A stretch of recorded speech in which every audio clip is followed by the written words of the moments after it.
Hello, friends.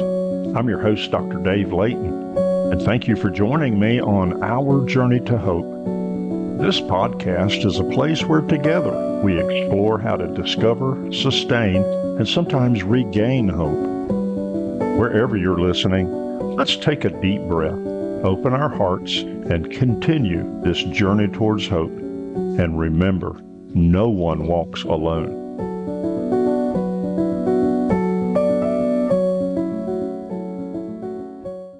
In today's episode, I'm speaking with a new friend, Chris McCurley.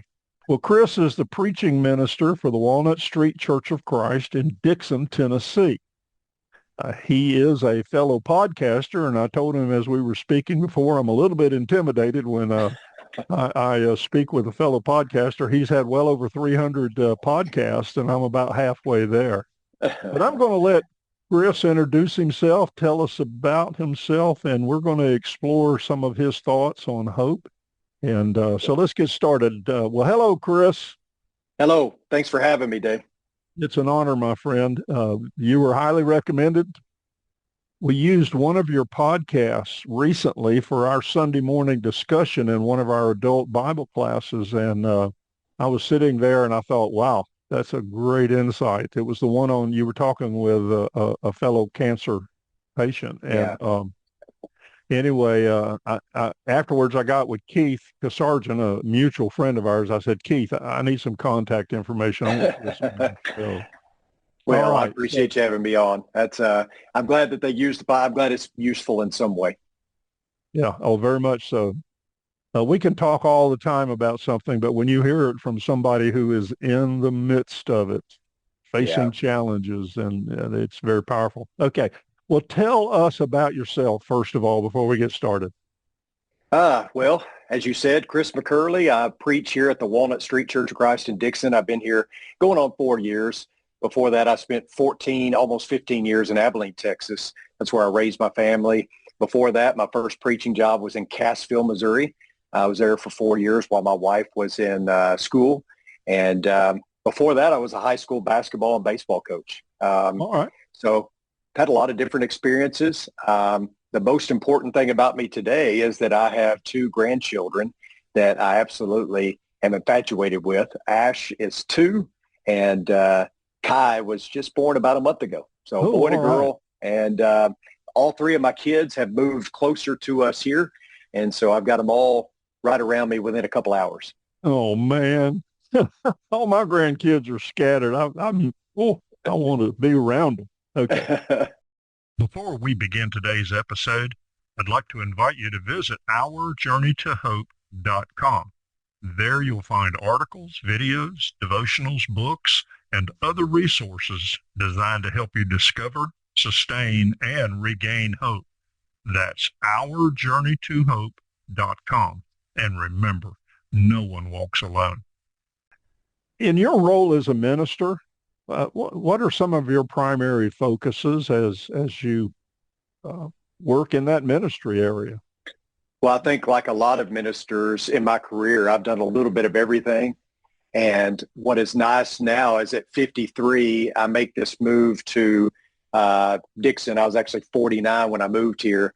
And I really only focus on preaching. The podcast is not something that is associated with Walnut Street. It's Ripple of Light, which is an internet ministry. So really my focus here is just on preaching. We have a big enough staff, and we have enough folks to spread around the work that is to be done. And so I get to be very narrow in my focus. We even have a counseling center that is run and supported by the church here. And so I don't do as much counseling as I did before. But those are obviously the 2 things that ministers tend to do the most of, is preach the gospel and then visit with members. And that's really the majority of my time. I'm not sidetracked by a lot of ancillary things that needed to get done when I first started preaching. It's really been a nice change of pace. And Oldham Lane, where I was at in Abilene, we got to that point by the time I left where we were big enough that we had a staff, and I could just focus on preaching, and that's been really nice. Okay. All right. So your podcast as I said, I listened to the one episode, and I've kind of dropped in and dropped back out listening to some different things. Tell us about that podcast. If I understand, it's called Dear Church. Yes, that's correct. That came about when I was living in Abilene. There were some guys that came to me with an internet ministry called Ripple of Light, and they said, we're trying to build the brand. Their idea was the biggest mission field right now is the internet. And Jesus went to where the most people were gathered, and usually that was the marketplace. And so the internet is the marketplace of today. And so they're trying to build their brand. At that time, Wes McAdams was at Baker Heights in Abilene while I was at Oldham Lane. Mike Bonner was at 5th and Gray, but we all had a good friendship. And so Ripple of Light got us and some others to come in and do some little sermon vignettes. And then that turned into them coming to me and saying, hey, how would you like to do a podcast? And my first response was, what's a podcast? I didn't know. And it was very early on in the podcasting. Yeah, it was very early on the podcasting where it was like 10, 15 minutes. And of course, that's changed now. But people ask me all the time, what about this? What about that? And I say, I just go and sit in a chair. These guys still to this day produce it. They edit it. I'm a talking head is all I am. I do get the guests. I do come up with the topics. But the way it has grown from those meager beginnings to now is just pretty incredible. And like you said, we've done over 300 episodes. It gets a lot of traction. And I'm very, very thankful for that and very blessed by that. Yeah, I've enjoyed it. And my journey to podcasting was I had written a book entitled Journey to Hope. And David Barker, the minister up at the Midway Church of Christ in North Alabama, invited me to come up and speak to their congregation about hope. And we went to dinner together that afternoon before, and he said, you ought to start a podcast. And I thought, a what? I mean, I just didn't. But I went back and read about it and learned a little bit about it. And I thought, yeah, I've got the equipment. I can do this. I do some distance learning teaching online. Yeah. And I thought, well, this is just another step in that direction. So it's not hard to start. Sometimes it's a challenge of staying consistent and, doing all of that. But I love it. I've had more fun doing it and met some incredible people. Incredible. Yeah. Yeah. That's been my experience too. Is I've got a lot of friends in the preaching profession, and I call on them a lot to come on the podcast. Mm-hmm. But I also have found guys through social media or other things that I've become good friends with through the podcast. That's been an added blessing as well. So it's called Dear Church, and it's available on the different podcast outlets. I listen to it through Apple. I'm sorry. iTunes. Apple Podcasts. Mm-hmm. Apple Podcast. That's where I listen to it. And it's great. And also now almost all of these outlets are offering the transcript. So that gives you a chance to go back and look at something, circle an idea, whatever. So that's great. Okay. Right. Yeah. Yeah. Thank you for getting that out there. It's the main podcast. It's actually one that you can watch too. Not all of them you can watch, but Facebook and YouTube allows you to watch it. But then it's on, Spotify and Apple Podcasts. Yeah.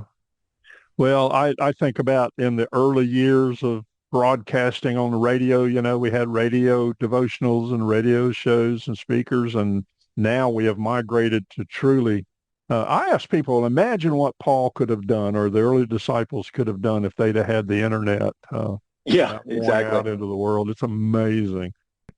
Any other activities before we start talking about hope? Any other activities you're involved with? Have you written something? Or are you thinking about writing? I edited some books in the past, Fit for the Pulpit and Preach Better. One of the things that's occupying, I feel like I'm almost bivocational now. Even though I don't get paid for it, but I'm the chaplain for the Dixon Fire Department, and that keeps me pretty busy. It keeps me as busy as I want to be because they don't have any major requirements of me. I just I do it on a volunteer basis, but I'm absolutely loving it. And so I do a lot with them, and a lot of counseling, a lot of support and encouragement. I ride along with them. If there's a major call, I go to it. So that's been a lot of fun and a lot of fun, but obviously a lot of grief, and you Yeah. see things that, in ministry you wouldn't see otherwise probably. So, yeah. Well, this show is about helping folks discover, sustain, or regain hope. That's my tagline, and that's really the purpose of this podcast. And so I'd like you to share some of your insights about hope. Now, I want to hear it from both the secular and the spiritual side, because you and I know not everybody is ready in the moment when their hope is challenged to hear the gospel message. They need some Sure. practical, well, I hate to use the word practical because you and I know it is practical, but Right. they need some help right now, and they're facing a dilemma. So that's the secular part of it. I try to bring in that kind of information. So your experiences as a chaplain, as a minister, all of those kinds of things, I'm sure you have some great insights. So let's talk about it. Tell me about hope. Well, so hope is, it's got to be well placed, right? We all know about hoping for things, and we hope that it doesn't rain, or we hope it does rain, or we hope we get an A on that test, or we hope that, this or that. But obviously biblical hope goes deeper than that, because we're hoping in the promises of God, and a God that has always come through for his people, and a God that has always made certain that his people are cared for and are sustained. And so our hope is not empty, and it's not just wishful thinking. Hope is about something far greater than that. It's about investing my entire life in this, that I believe that it gets better, that this isn't all that there is. I believe that there is a God that when he says something, you can take it to the bank. And he has promised that all the wrongs will be made right, that there is complete renewal on the forefront, on the horizon. And so I'm excited about that. I get excited about that. And honestly, this is the kind of hope that there is no plan B. I'm all in on this. I've put chips to the middle of the table. And if there is no God and no hope of a future with him, then I lose, because I have no plan B. I believe this with everything I have. And when you have that kind of hope, it ruins you in the sense that you can't see anything else other than that. And it ruins you in the sense that you can look at, a bloated belly child in Ethiopia, and you can look at them and feel sadness, but also think, yeah, but someday they're going to be okay. They're going to be okay. And so it ruins you. Yeah, it gets you to the point where you can't see anything other than that. And I'm telling you, I bought in. You use some powerful words in that brief explanation. First of all, the idea of buying in, yeah. Yeah. And the fascinating thing, the thing that really gets me going, is the more that true and lasting hope becomes a part of who you are, you begin to see it grow, and it validates your investment. And that's one of those powerful words that you used, investing. You said, I believe. You said God's promise, guarantee, 1 Peter chapter 1, 3 through 5, he's holding that inheritance for us. He guarantees it. One of my favorite verses. But yes, everything that you said underscores the idea that hope is a forward-looking concept. Now, our past has a way of impacting it, but we move beyond our past. It has a way of helping us interpret our present, but it is definitely a forward-looking concept. It ruins you. Oh, that's a unique way to put it. It ruins me. Yeah. Well, and you think about it. I mean, what gets you through on your worst days? I think about that when I walk through a cemetery to do a funeral, or I think about that when I'm dealing with my own, health issues or things like that, or I watch people that are dealing with, far worse illnesses and things like that. I think, what gets you through? And it's your hope in something better. It's your hope in Jesus Christ. It's your hope that this isn't all that there is. And because it's very easy to look around you and say death is winning. Every time you have to pull over for a funeral procession, or every time there is a a funeral or a visitation, it's easy to say, well, death is winning, and nothing could be further from the truth. I tell our people all the time, someday you're going to hear Chris McCurley is dead. Don't you believe it for a second? Because nothing could be further That's from the right. truth. That's right. When you said that, the scripture that came to mind was 1 Corinthians 15 and verse 9, where Paul says, if the only hope we have is in this life, we are to be the most pitied. But Yes. he says that knowing full well, oh no, our hope goes so unbelievably far beyond this, and it grows. Wow. Yeah, I mean, there's so many verses you could pull from. I think Oh, about yeah, First yeah. Corinthians 15, and I think about the last few lines, I guess in verse 50 and following. Oh, death, where is your victory? Oh, death, where is your Yeah. sting? And as a sports guy, I think about the wide receiver crossing the middle and defensive back just laying him out and standing over him and taunting him, because that's what Paul's doing with death. It's like he's standing over him and taunting death and saying, where is your victory? Where is your sting? You don't have any power over me. And just knocking it flat on its back. And I love that analogy. Yeah. that's where I'm at. I mean, bring it on. I win in this thing anyway. Yeah. Yeah. When somebody obeys the gospel, they come up out of that water, their sins are washed. They don't have that level of hope that you're talking about and that I've experienced, and like you, I'm growing in. And I try to help people understand that's a part of salvation. I use the illustration of a dark night. When that sun first comes up, that's hope's spark. And then it begins to rise a little bit more, and you kind of look around, and it's hope sensed. And then it's hope seen eventually, because bright of day you see around you, you understand the pathway forward. So I tell people, don't be discouraged if you have challenges to hope and you have some doubt that's lingering. You will grow as long as you stay faithful. And that's what all those promises about hope are for throughout Scripture. So, Well, and I've had that in points in my life where I'm a little nervous or scared. sure. And I feel guilty about that. I'm like, I'm a minister. I shouldn't be scared. But if death is the enemy, then, and it is, then certainly the enemy is scary. But also I find over and over again in the Bible, many people who, even though they had faith, they were questioning. And so often I feel like the Father in, I think it's the Gospel of Mark chapter 9, where he says, Lord, I believe, help my unbelief. I relate to that so much, because while I'm all in on this discipleship thing, there are moments where I'm like, yeah, but,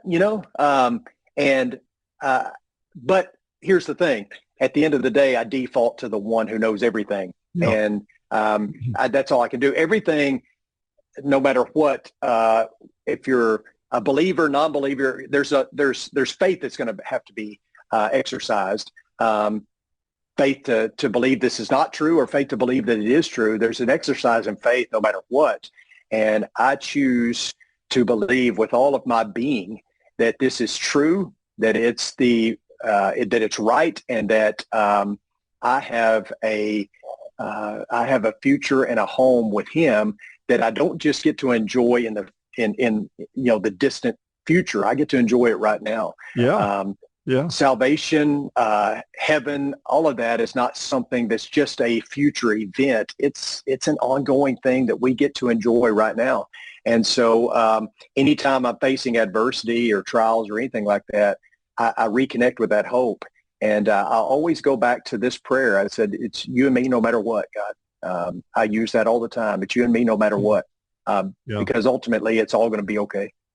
Well, I shared in my book on hope, excuse me, I shared that the morning that I went into the hospital, I literally got on my knees next to the bed and prayed. And my prayer was, Lord, I don't know where this goes. You've got this. Help me glorify you in it.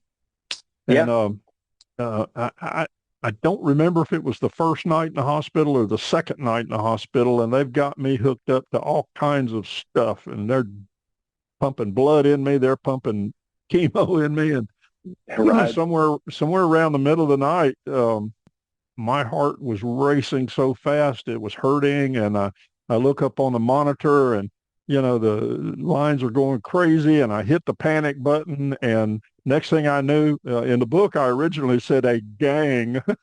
The editor changed it to a group. But it was a gang, I tell you. Yeah. Um, Yeah. and the charge nurse, Ashley was her name. She ran everybody off. She unhooked everything but life support, and she said, "You are having a classic panic attack, Yeah. brought on by the situation, the chemicals, all of it." And I said, "Ashley," and she sat on the end of my bed, and we talked for about an hour. And I said, "Ashley, same thing you said. I'm a man of faith. Why am I struggling? Why am I experiencing fear?" And she said, "Dave, welcome to the human race." I'll Yeah. never forget that. By the way, she got a whole paragraph in the foreword of my book, and a Yeah. signed copy. I told her, I said, "This is a turning point. Thank you." Right. Um, Right. she said, "You control the fear. Don't let it control you." And so here's what you have said in that context. You said that at the end of the day, um, you still rely on that hope that you know about so well with our Lord, on his Yeah. promises. Yes. And that was my takeaway. So, all right. It's easy to talk about hope. It's easy to talk about heaven. It's easy to talk about afterlife things when you're feeling well and you've really had no adversity in your life. And that was me for, basically 49 years. And then, you're faced with cancer. But at the same time, it's told to you that it's pretty routine. We just take this out. I mean, it's a major surgery, but we get this out and you're good to go. If it does come back, we just do radiation and you're good. And I just didn't really worry about it. And Yeah. then when you find out that it's not only back, but it's spread stage 4, in Yeah. your mind, you think death sentence. But you certainly, when the doctor says technically incurable, then everything kind of narrows and you begin to look at life differently. You begin to be connected to that hope in a way that you never have before. And all of a sudden, the reality hits you that this could be sooner than later. Yeah. And if so, am I ready? Am I prepared? Because before I was thinking that this was going to be a while, and it still may be. But now it's certainly something that's on the forefront of my mind every day. And I think it's made my preaching better. I think it's made my relationship with God stronger. And I would say, as crazy as it sounds, cancer is one of the best things that's ever happened to me. You know, I have said so many times, I look at this as a gift, what I went Yeah, through, because it opened doors I would never have had open for me and given me opportunities. Just this week, I had a chance to speak at the Women of Hope meeting. These ladies are that it's a support group for women that are, and men, women mostly, that are breast cancer survivors. And sure. I had a chance to talk to them, and they've been a guest on the show. And I would never have had that opportunity, even this podcast. Hey, by the way, Yeah, something I learned, and I know you've experienced it. Um, I had always looked at prayer as an intellectual activity. yeah, I learned I was able to transfer it to the spiritual level. Uh, and I'm so glad of that. And that came about also because of what I went through. It yeah. made it real. Absolutely made it real. I had received some cards when I was in the hospital. My wife brought them to me, and I told her, I said, "I'm feeling this." I definitely had been praying for quite some time. Two things. I have 2 children. I have 3 children, but 2 of them, just kind of let life get in the way and not really attended church. And I don't think they've given up their faith by any means. But I prayed that for quite some time that they would kind of reinvest and get back into that. And then I've also prayed that if they need a wake-up call, that something needs to happen to get their attention. And if that something needs to be something that happens to me, I'm okay with that. And then I've also prayed that I can have a deeper, closer relationship with God. I'm not sure how to get there. And then this happens and you're like, well, is this the answer to both of those prayers? I don't think God gives people cancer, but I certainly think that Right. he can use it. And Right. so, and That's then the the fact difference.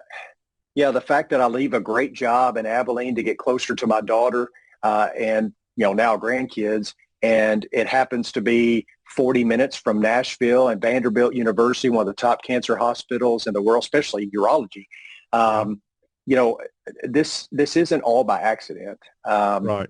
And if the answer to the prayers that I've been praying is this, well, then it is the best thing that could have happened. Because I think it's easy to invest everything in this life and to get too comfortable when this life, I think we forget sometimes, is a training ground for the next. Yeah. And we're I like just, it. Yes. I don't understand that. I believe that. God's yeah, given us these talents and these opportunities, and we know he created us to serve. I haven't fleshed all that out, but I'm working on yeah. Well, none of us have it figured out, do we? that. Mhm. The idea of something happening in our life can be a gift is a challenge in itself for folks to understand. But again, if we say, okay, Lord, I don't understand this, but how can I use this? We find ways to do it. Well, I've been told that by our doctor, radiology oncologist, that he said I have patients about 20% that do everything you're doing, and it never comes back. But he said we technically say incurable, but he said a lot of times we can treat this like a chronic illness rather than Uh-huh. a incurable disease. But we don't like to use the word incurable or curable, and so I've come to, well, this is life now. And how am I going to live this life now? If this is life now, then how am I going to live it? And I just I've come around to the idea that we're all going to die of something anyway. It's a very pragmatic way, I guess, of looking at it, very practical. But I mean, I was not going to live forever anyway. I mean, the mortality rates in this county are 100%. So 1 in 1 people die, and it's no respecter of person. So if this is it or something else, something's going to happen. But how do I live this new life? Yeah. And I think I have just approached it from the standpoint of get as close to God as I can, invest in that hope as deeply as I can, and use this as a ministry. I have prayed that when this is all said and done, there's a cure and I don't have to worry about this anymore. But right alongside that, just as much or more, I've prayed, all right, let's redeem this. Let's use this. Help it Yeah. to make me better and help it to make ministry better. The other thing I share with people in the context of hope is that what you were hoping for has now changed. And that's what you talked Yes. about. That doesn't Yes. remove hope. It just helps us focus it in a different direction.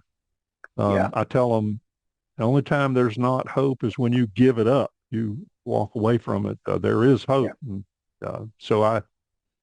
part of my counseling and encouragement is to help them find a direction for that now. I've seen some blessings from it. I'm telling you, not just the opportunity for writing and speaking and all of that, but also new relationships and the opportunity to speak to the folks about our Lord that I just wouldn't have had that opportunity. And No doubt.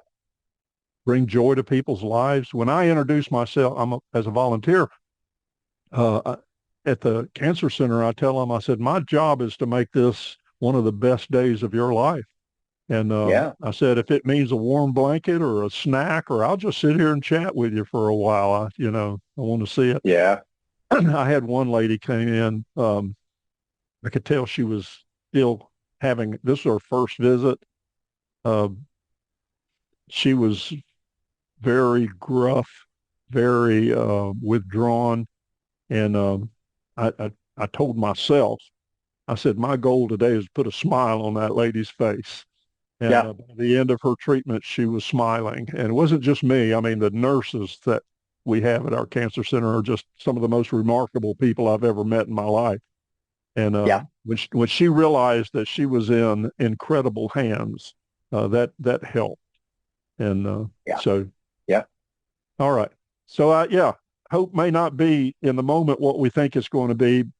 That's happened in all of life, not just in a medical diagnosis or a relationship Sure. or finances or, on and on and on. Whatever it is that we're hoping in, that can change direction, except the only direction our hope in our Lord goes is growing.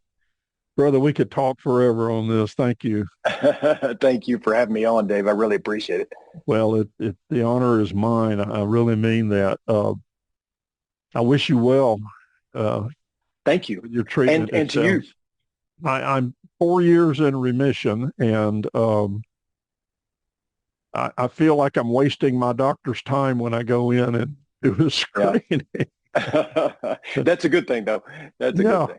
But it's still there. It changed my life. It changed your life. It changed the life of our family and friends. And but in many, many ways, it changed it for good.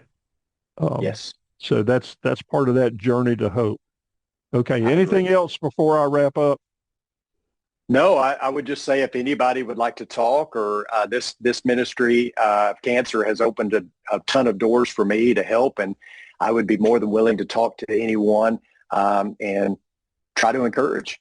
Yeah, I'll put your contact information on the show notes, and also your Facebook page where you can share sites as well. Okay. Well, thank you again. I appreciate it. Thank you. I appreciate you, Dave. And thank you for having me on. Thank you for joining us on Our Journey to Hope. For more articles, videos, devotionals, books, and encouragement, visit ourjourneytohope.com. That's ourjourneytohope.com. I'm your host, Dave Layton. Until next time, remember, no one walks alone.